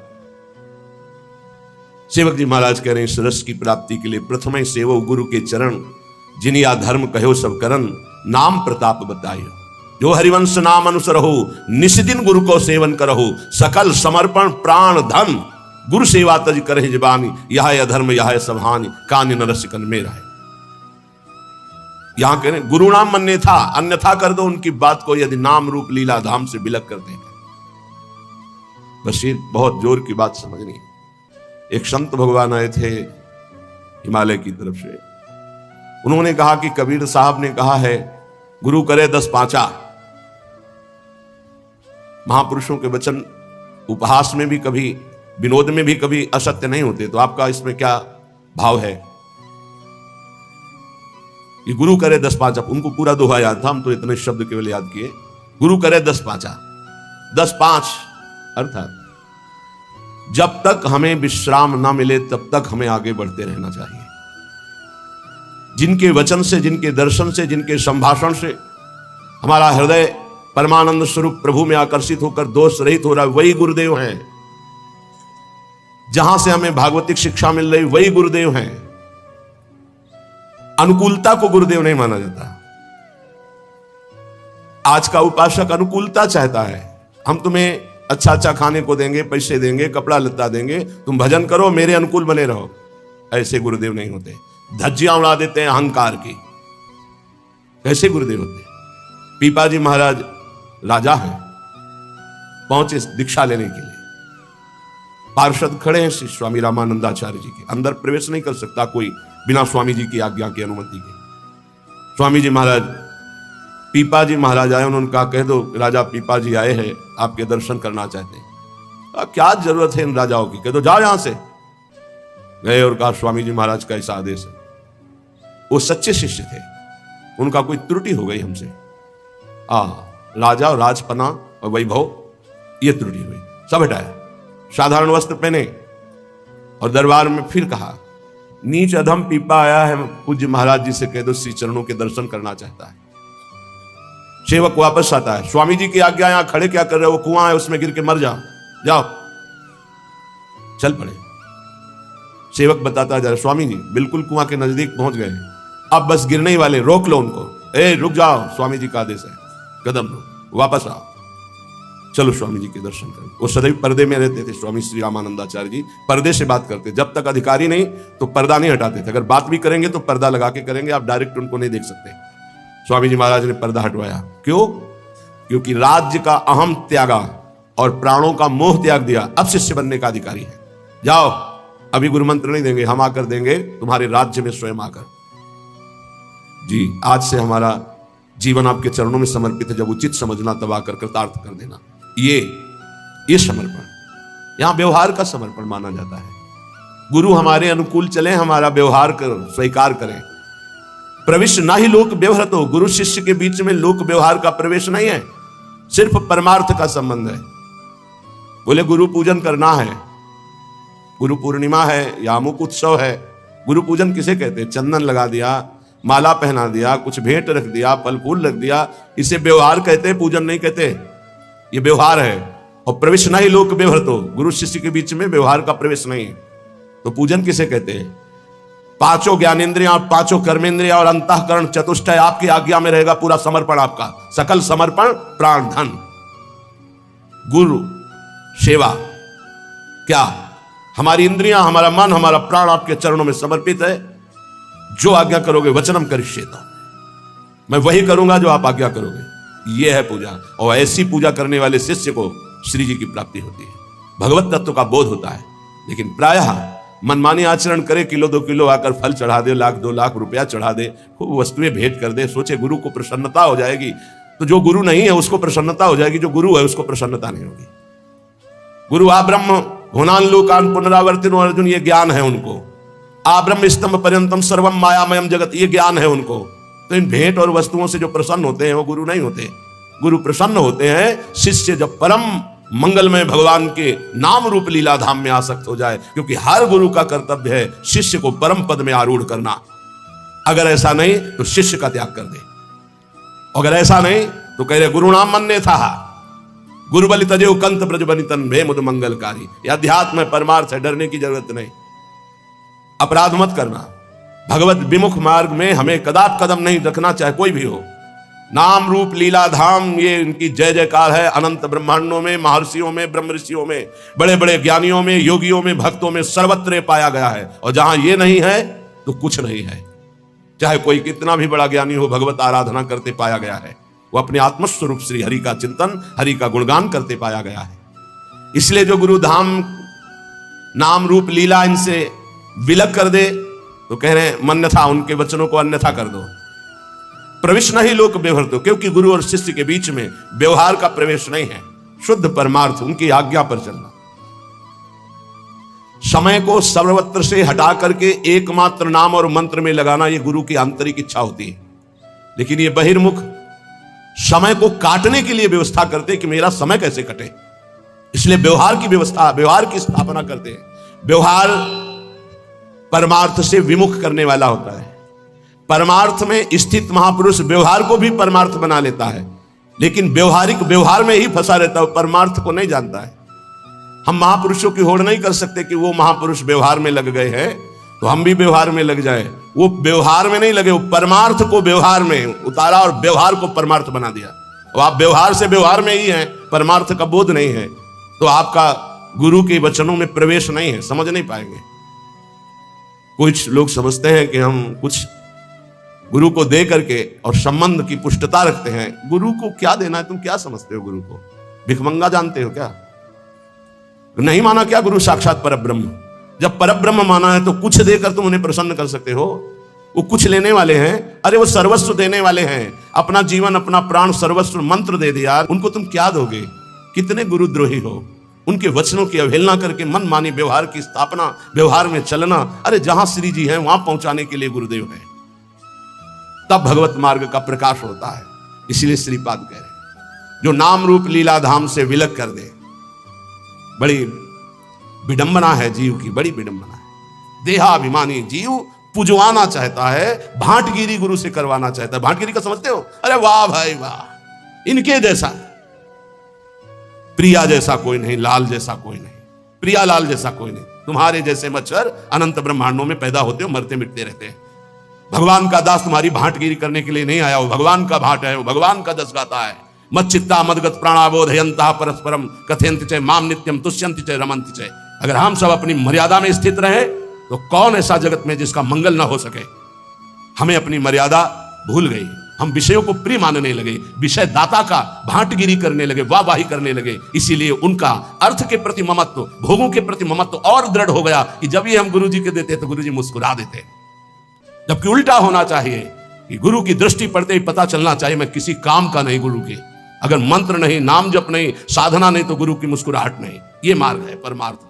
तब लग जोगी जगत गुरु जब लगी रहा निराश, और जब आशा मन में भई तो जग गुरु जोगी दास। परमार्थ है। परमार्थ को समझना, परमार्थी किसी महापुरुष की लंगोटी धोने पर, उसकी चरण रज में लोटने पर परमार्थ का ज्ञान होता है, शास्त्रों के केवल स्वाध्याय से नहीं तो शास्त्र स्वाध्याय करके सब परमार्थी हो जाते हैं। लहु गणित तपसा न याति न चेज्या न निरूपणात् गृहाद्वा न छंदसा। छंदसा वेद श्रुतियों को कहते हैं। वेदों के स्वाध्याय से तत्वबोध नहीं हो जाता। गृहस्थ धर्म का पालन, सूर्य चंद्र आदि की उपासना, इनसे तत्वबोध नहीं हो जाता।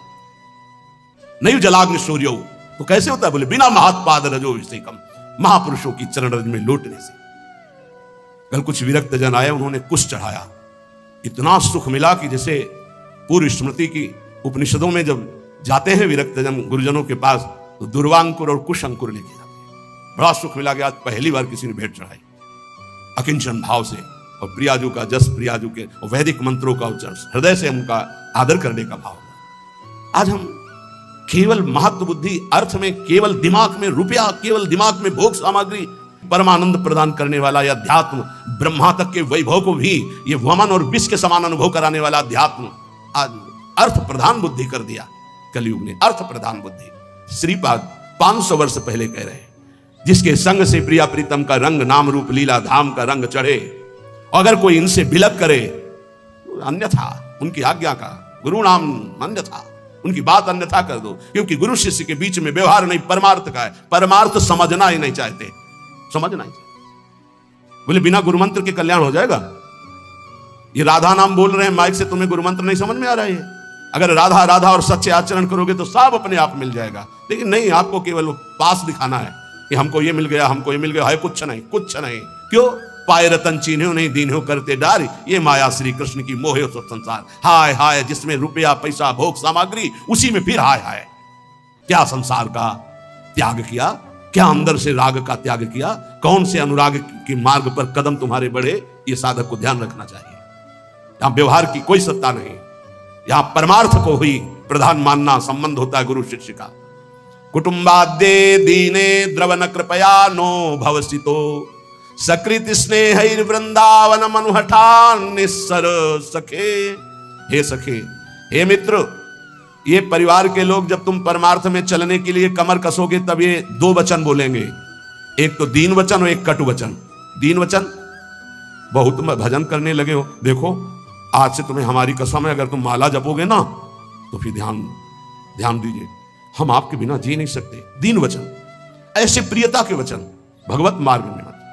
और कट वचन, आज से अगर भजन किया ना हम आत्महत्या कर लेंगे। ऐसे हमारे सामने उपस्थित हुए हैं जन, जिनको परिवार के जनों ने ऐसा।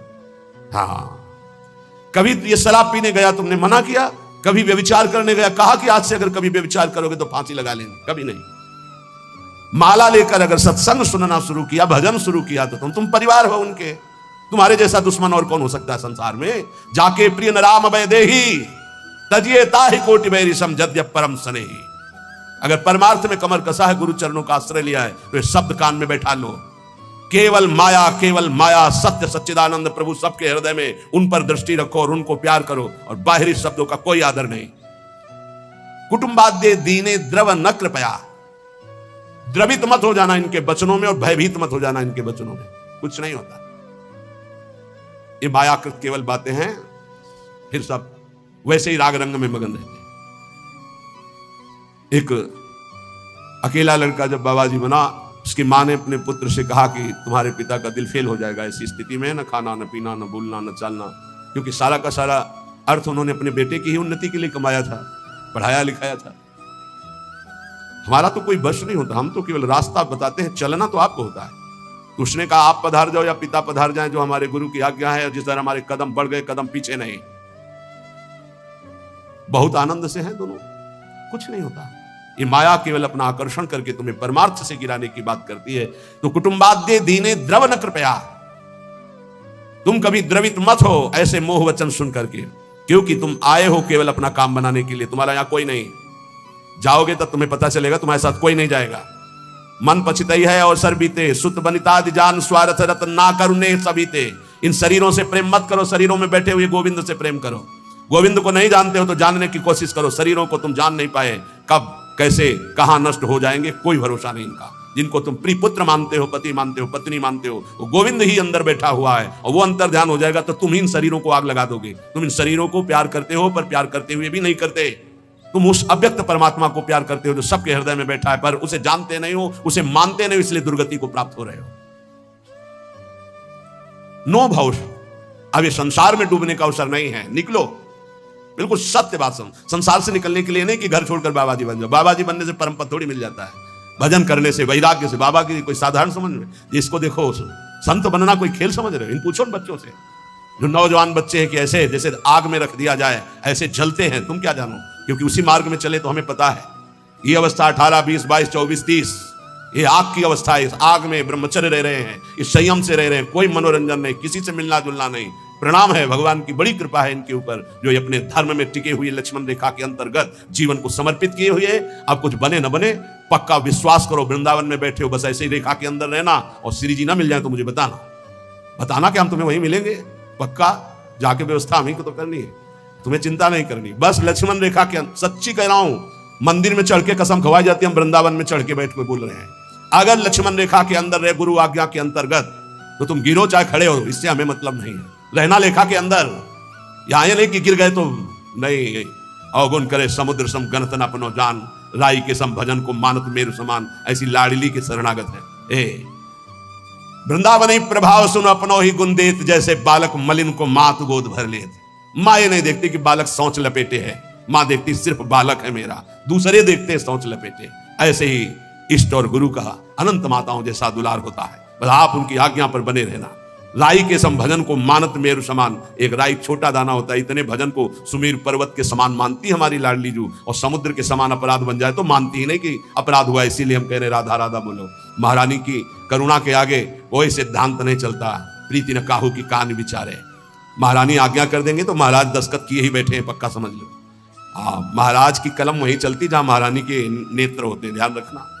महारानी के कृपा नेत्र हैं तो अनुल्लिख्यानंतान पितद अपराधान मधुपति, क्योंकि अनंत ब्रह्मांडों के जज आप ही हैं, यमराज का हिसाब भी आप ही करते हैं, आपसे बढ़कर कोई नहीं। और आप हमारी प्यारी जो के बिना मोल के बिके हुए, निर्तन भ्रकुटी बदन अम्बुज मृदु सरस हास मधु बोलन, अति आसक्त लाल अलिलंपट बस कीन्हे बिनु मोलन, बिना मोल के बिके हुए हमारे श्री लालजू महाराज लाडली जू के प्रेम में। तो कह रहे सकृत स्नेह वृंदावन मनु हठान्य सर सके। हे मित्र, एक बार वृंदावन का रंग रसिकों के संग से चढ़ गया तो निस्सार संसार, यहां से लेकर ब्रह्मलोक तक परम सार प्रेम, प्रेम हृदय में प्रकाशित हो जाएगा। महारंकत्वे वा परम विभवे वा बहुतरे सुखे वा दुखे वा यशसि बहुले यथाप्यशसि, मणौवा लोष्टे वा सुहृदि परमे वि द्वेषति वा समादृष्टिर नित्यम मम भवतु वृंदावन जुषहा। बहुत महिमामयी बात। ए भाई, मेरी बात को बहुत ध्यान से सुनना। श्रीपाद कह रहे भजन को इससे नहीं तोला जाता कि करोड़पति बन गए तो भजन का लाभ बहुत मिल गया, या भजन शुरू किया तो तुम दरिद्र हो गए, बोले देखो भजन फला नहीं। जिस दिन से वृंदावन गए, सत्संग सुना, उसी दिन से सब चौपट हो गया। दोनों बातें समझना। महारंकत्वे वा परम विभवे, सिंगे पे है। अगर रसिकों के संग का रंग चढ़ेगा तभी इस मार्ग में चल सकते हो, नहीं तो फिसलन ही फिसलन है। महारंकत्वे, हो सकता है जिस दिन से भजन शुरू करो उस दिन से शुरू हो जाए तुम्हारा पाप का संयोग जो पूर्व जमा हुआ है, क्योंकि नष्ट होकर अब तुम्हें भगवत प्राप्ति करानी है। कल एक साधक भारी रोग से ग्रसित, और वो बोला कि हमें लगता है कोई वैष्णव अपराध बन गया। क्यों? नहीं, ये शरीर में। अरे बावरेपन में हम कह रहे हैं शरीर रोग से ग्रसित है तो बुद्धि को तो स्वस्थ रख ले। बुद्धि रोगी हो गई तो शरीर स्वस्थ होने पर भी महान नरक जैसा उसको दिन और रात व्यतीत होता है, नारकी भोगों का चिंतन करते हुए। कोई अपराध तब बनता है जब अहंकार होता है, ध्यान रखना। और तुम जो सब शरणागत हो, रोज ऐसा मंजना लगता है कि तुम्हारे अहंकार चढ़ पाएगा। रोज बर्तन मांजा जाए तो चाहे जितना गंदा हो एक दिन चमकने लगता है। ये सत्संग भाग भर मत जाना, पक्का समझना, जितने बैठे हो अनुभव कर लेना। जहां कमजोरी है यही लगेगा सिर्फ मेरे लिए बोला जा रहा है, और सत्य मानना ये सत्संग है, ये सार्वजनिक भगवदानंद के लिए किसी व्यक्ति का लक्ष्य करके नहीं, सार्वजनिक सार्वभौम सत्संग होता है। शरीर का रोगों से ग्रसित हो जाना या कोई विपत्ति आ जाना, ये हमारे पूर्व अपराध का है, पूर्व पाप का है। वर्तमान में यदि वैष्णव अपराध होगा तो शारीरिक दंड नहीं, मानसिक दंड होगा। क्या? आपका भजन रोक दिया जाएगा। तत्कालिक आप बहुत शुद्ध वैष्णव पवित्र हृदय के हैं, अगर कोई त्रुटि हो गई तो तत्कालिक दंड मिलता है। खोपड़ी दीवार में लग गई, चपेटा लग गया, दांत से जबान कट गई, अचानक कोई ऐसी घटना घट गई, थोड़ी मोड़ी चोट, ऐसा असाध्य रोगों का सृजन पूर्व शरीर रचने के पहले ही होता है, जो पूर्व पाप से है। आज हम भजन कर रहे हैं लेकिन पूर्व पाप रचित इसमें जो सृजन किया गया रोग वो पहले का है, आज से थोड़ी उत्पन्न हुआ है। तो साधक को बहुत विवेकवान रहना चाहिए, नहीं तो अब हमारा शरीर अस्वस्थ और बुद्धि अस्वस्थ, यही मूर्खता नहीं। शरीर अस्वस्थ और बुद्धि स्वस्थ है तो हम परमानंद में मगन ठिंगे पे रखा है। हमारी बात को समझना। हमारी बुद्धि भगवदाकार है तो पूरे शरीर में कीड़ा पड़े हो, गलता लगाओ तो कुछ फर्क नहीं है। और बुद्धि विषयाकार है तो चाहे एसी में बैठे हो जलोगे, देखा है। इन समस्याओं का समाधान करने के लिए ही अध्यात्म है, रुपया नहीं है, पद नहीं है। समस्त समस्याओं का समाधान अध्यात्म से होता है, विवेक से होता है। ध्यान दीजिए, परमार्थ पे चल रहे हो तो महारंकत्वे वा परम विभवे, हमारे कदम नहीं रुकेंगे चाहे हमें ऐसी परिस्थिति दे दी जाए कि भोजन के लिए भी तरसने लगे, और चाहे परम विभवे। ऐसा होता है, ये ना सोचे दोनों बातें होती हैं। एक है चक्रवर्ती सम्राट अम्बरीश जी महाभागवत, और दूसरे चीदर चिदरानी जी महाभागवत, जिनके यहां आती थी पीपाजी सीता से चली आते, वो अंदर जाकर अपनी पत्नी से कहते कि आज तो बहुत बड़ा अनर्थ हो जाएगा। उनका क्यों भगवान? बोले बहुत बड़े संत अतिथि आए और आज हमारे पास कुछ नहीं है। जरा विचार करना, उनके घर में दरवाजे और खिड़की भी नहीं रह गई थी। क्यों? संत आते तो खिड़की बेचे आए, 4 मुट्ठी चावल उबाल कर उनको पवा दिए, दरवाजा बेचे। मिट्टी का पात्र था जिसमें रसोई अमनिया करते थे, कुछ नहीं रह गया था जो बेचा जा सके। एक वस्त्र शरीर में था चिदरानी जी के। उन्होंने कहा भगवान अतिथि भूखा नहीं जाएगा। पढ़ के देख लो भक्तमाल जी में श्री नाभा जी ने चरित्र लिखा, जो दिव्य दृष्टि संपन्न महापुरुष। कहा कैसे? बोले वस्त्र है ना कुछ तो बिक ही जाएगा, तो अतिथि को कुछ ना कुछ 4 मुट्ठी चना ही मिल जाएगा, अतिथि तो भूखा नहीं जाएगा, संत तो भूखे नहीं जाएंगे। और महाभागवत जिनके दर्शन करने द्वारिकाधीश के दिव्य दर्शन करके सीता सेचरी और पीपा जी आ रहे हैं, उनके दर्शन करने। स्थिति क्या है? खाने पीने की तो बात जाने दो, पहनने के लिए भी सीधे वस्त्र नहीं, एक ही वस्त्र था चिदरानी जी के, उतार के दे दिया। बेचा जाके जो कुछ बिका, जो कुछ भी रूखा सूखा पत्तल में लगाया और बाहर पीपा जी सीता सहचरी के साथ पाव हुआ। वो समझ गई, स्थिति महारानी थी बहुत प्रवीण, समझ गई कि भोजन देख के समझ गई कि स्थिति क्या, घर देख के उनकी वेशभूषा। तो उनका कहा कि भक्तानी जी को भी बुलाओ, चारों बैठ कर पाते जो भी है। वहां नहीं आप पाइए, वो तो रसोई में है। उनका फिर क्या होता, मैं रसोई से लिवा लाती हूँ। उनको अगर पीपा जी कहते तो शायद सीधर जी कहते कि आप रुक जाओ, लेकिन सीता सहचरी जी तो सीधे रसोई में गई तो दिगंबर बैठी थी। समझ गए, देखते अंदर घर का हाल देखकर उनको आंसू आ गए, क्योंकि महारानी रह चुकी है वो स्वयं तो परम वैराग्य से रहती थी, टाट लगा के। महारानी होते हुए भी टाट लगा करके भगवान की भक्ति में। सीता सहचरी जी बहुत ही ज्ञान संपन्न देवी, देखते ही उनको समझ में आ गया कि वो अकिंचनता की हद है इनके घर में, खाने के लिए दाना नहीं, कहीं कुछ नहीं। और तो उन्होंने कहा देवी तुम निर्वस्त्र कैसे बैठी हो? तब उन्होंने कहा हमने सुना था आप द्वारिकाधीश के दर्शन करके आ रही, तो जब मिलेंगी तो रूप माधुरी का वर्णन करेंगी प्रभु की। क्या इस नासवान शरीर की चर्चा चला दी। जब पैदा हुआ था तो आभूषण और वस्त्र पहन के थोड़ी हुआ था, दिगंबरे हुआ था, और जब जाएगा तो जला दिया जाएगा। बीच में अगर दिगंबर है तो क्या फर्क पड़ता है। बाहर आई और पीपा जी से कहा इनकी निष्ठा के आगे हम लोग कुछ नहीं। उनको था कि राज सुखों का त्याग करके कष्टपूर्वक भगवान का भजन करते हैं, ये अद्वितीय रहनी है। और उन्होंने कहा जो चीदर चिदरानी जी की रहनी, उसके सामने हम कुछ नहीं है। पूरी स्थिति बताई तो पीपा जी कांप गए। ऐसी स्थिति देखो, महारंकत्वे, अम्बरीश जी चक्रवर्ती सम्राट, परम विभवे, ये भक्तों में दोनों स्थितियां पाई जाती हैं। इन स्थितियों से भक्ति का कोई संबंध नहीं। ये पूर्ण पुण्य का संयोग बनता है तो मान वैभव संपन्न है। एक अकिंचन भाव से रह रहा है, नहीं है उसके पास, तो ये भक्ति से तुलना नहीं की जा सकती। इसकी भक्ति कमजोर है, इसके पास वैभव नहीं, उसकी भक्ति बहुत जोर है क्योंकि उसके पास वैभव नहीं। महारंकत्वे वा परम विभवे, भक्ति से इसकी तुलना ना की जाए कि उनकी भक्ति जोर की है, खूब सुख संपन्न है, और उनकी भक्ति रंग नहीं ला रही। देखो खाने पीने की भी व्यवस्था नहीं, भक्ति का रंग अलग होता है। देखो चीदर चिदरानी जी और देखो अम्बरीश जी, दोनों महाभागवत, एक चक्रवर्ती सम्राट और एक खाने को भी नहीं, दोनों महाभागवत। ऐसे ही आप जब भक्ति के मार्ग में उतरे तो महारंकत्व हो सकता है, ऐसी परिस्थिति आ सकती है। हिम्मत मत हारिए। ये जरूर ध्यान रखिए कि अखिल विश्व ब्रह्मांड की रचना एक पलक झपकते जिस मालिक ने की उसका मैं दास हूं। इसी ठसक में नरसिंह मेहता जी का भात द्वारिकाधीश ने स्वयं भरा, सब जानते हैं सोने चांदी की वर्षा करवा दी। उनके लिए कोई दुर्लभ बात है क्या?